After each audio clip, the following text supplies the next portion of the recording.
భారత రాష్ట్ర సమితి నుంచి బీజేపీలో చేరటానికి 5 ఎమ్మెల్యేలు తనతో టచ్లో ఉన్నారని బీజేపీ తెలంగాణ కొత్త అధ్యక్షుడు రామచంద్రరావు ప్రకటించుకున్నారు.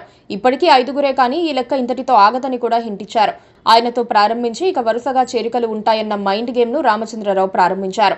ఆ తర్వాత రోజే బీఆర్ఎస్ ఎమ్మెల్యే మల్లారెడ్డి అవసరం లేకపోయినా ప్రెస్ మీట్ పెట్టారు. తానిక రాజకీయాల్లో లేనని ప్రకటించారు. మేడ్చల్ ఎమ్మెల్యేగా పదవి ఉన్న 3 ఏళ్లు మాత్రమే రాజకీయంలో ఉంటానని, తర్వాత రిటైర్ అయిపోతానని అంటున్నారు.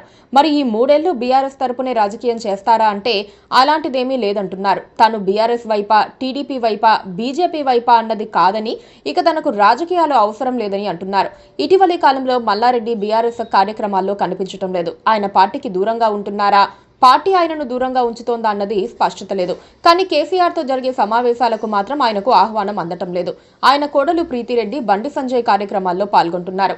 బండి సంజయ్ కోసం ఫ్లెక్సీలు పెడుతున్నారు. దాంతో ఆ కుటుంబం బీజేపీలో చేరడానికి ఏర్పాట్లు చేసుకుంటోందన్న ప్రచారం జరుగుతోంది. ఇలాంటి సమయంలో విలీనం పేరుతో జరుగుతోన్న ప్రచారంతో బీఆర్ఎస్ నేతలు గందరగోళంలో ఉన్నారు. ఎంత జరుగుతున్నా బీజేపీని పల్లెత్తు మాట అనలేకపోతున్నారు. తెలంగాణ ఉన్నంత కాలం బీఆర్ఎస్ ఉంటుందన్న డైలాగు ఒక్కటే కేటీఆర్ చెబుతున్నారు. బీజేపీతో చర్చలు జరగలేదని మాత్రం చెప్పడం లేదు. విలీనం చేసేదాకా ఆగటం ఎందుకని కొంతమంది బీజేపీలో ఇప్పుడే చేరిపోతే పోలా అనుకుంటున్నారు. ఇలాంటి పరిస్థితుల్లో బీఆర్ఎస్ క్యాడర్ను తమ పార్టీలోకి లాగేందుకు బీజేపీ మైండ్ గేమ్ ప్రారంభించింది. బీఆర్ఎస్ ఓటు బ్యాంకు చాలా వరకు బీజేపీ గూటికి చేరుతోంది. పార్లమెంటు ఎన్నికల్లో ఆ విషయం స్పష్టమైంది. ఇప్పుడు లీడర్లను లాక్కునేందుకు ప్రయత్నిస్తోంది. బీఆర్ఎస్ మరింత బలహీనపడుతోంది. ఇటీవల తీన్మార్ మల్లన్న త్వరలో బీఆర్ఎస్ ఎల్పీ బీజేపీలో విలీనమవుతుందని జోస్యం చెప్పారు. రామచంద్రరావు మైండ్ గేమ్ వర్కౌట్ అయితే అది జరిగినా ఆశ్చర్యం లేదన్న వాదన వినిపిస్తోంది. మల్లారెడ్డి ప్రకటన అందులో భాగం అనుకోవచ్చు. మల్లారెడ్డితో పాటు ఆయన అల్లుడు కూడా ఎమ్మెల్యేగా ఉన్నారు. గ్రేటర్ ఎన్నికలను టార్గెట్ చేసి ఉంటే వీరు ఈలోపే బీజేపీలో చేరిపోయే అవకాశాలు ఉన్నాయని ఇప్పటికే ప్రచారం జరుగుతోంది. మల్లారెడ్డి రాజకీయ జీవితంలో ఎంపీ, ఎమ్మెల్యే, మంత్రి వంటి పదవులను అనుభవించారు.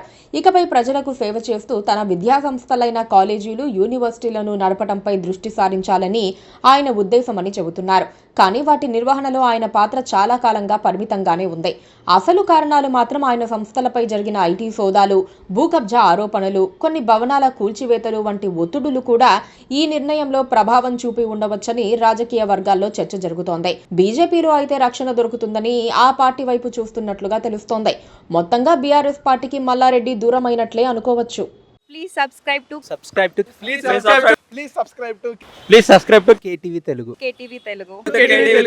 KTV Telugu channel.